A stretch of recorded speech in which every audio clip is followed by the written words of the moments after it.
Hello സുഹൃത്തുക്കളെ, വയനാട്ടിലേക്കുള്ള സഹായങ്ങൾ ഒരുപാട് ചെല്ലുന്നുണ്ട്. ഇനി നമ്മൾ ചർച്ച ഒന്ന് തിരിച്ചുവിടേണ്ട സമയമായിട്ടുണ്ട്. ഇനി നമ്മൾ എത്രയും പെട്ടെന്ന് ഈ കുടുംബങ്ങളെ പുനരധിവസിപ്പിക്കാൻ എന്ത് ചെയ്യണമെന്നാണ് നമ്മൾ ചർച്ച ചെയ്യേണ്ടത്.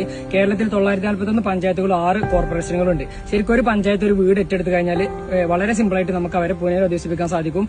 എനിക്ക് പറയാനുള്ളത്, ഞങ്ങളുടെ നാട്ടിൽ എന്റെ മനസ്സിൽ തോന്നുന്ന ചെറിയ ആശയമാണ് ഇവിടെ അവതരിപ്പിച്ച് എല്ലാവരും ഏറ്റെടുത്തുകൊണ്ട് ഞങ്ങളുടെ പഞ്ചായത്ത് പ്രസിഡന്റിന് കൈമാറാൻ പോവുകയാണ്. ഈ ഒരു ആശയം പഞ്ചായത്തിന് ഏറ്റെടുക്കാൻ കഴിയുമോ ഇല്ല ഞങ്ങൾക്കറിയില്ല. ഞങ്ങൾ അറിയിക്കുകയാണ്. ഇതുപോലെ എല്ലാ പഞ്ചായത്തുകളിലും ഒരുപാട് സന്നദ്ധ സംഘടനകൾ ഉണ്ടാവും. നിങ്ങളുടെ പഞ്ചായത്ത് ഏത് പഞ്ചായത്തായെങ്കിലും ആ അധികൃതരെ ഈ കാര്യം അറിയിച്ചു കഴിഞ്ഞാൽ ഒരു വീട്ടിൽ നിന്ന് ശരിക്കും 200-300 രൂപ എടുത്തു കഴിഞ്ഞാൽ ഒരു പഞ്ചായത്തിൽ നിന്ന് ഒരു വീട് എന്ന നിലയ്ക്ക് നമുക്ക് ഇത് വയനാട് ജില്ലാ പഞ്ചായത്തിന് അറിയിക്കാൻ സാധിച്ചാൽ നമ്മൾ ചെയ്തു കൊടുക്കുന്ന ഏറ്റവും വലിയ ഇനി ചെയ്യുന്ന ഒരു കാര്യമാവും അത്.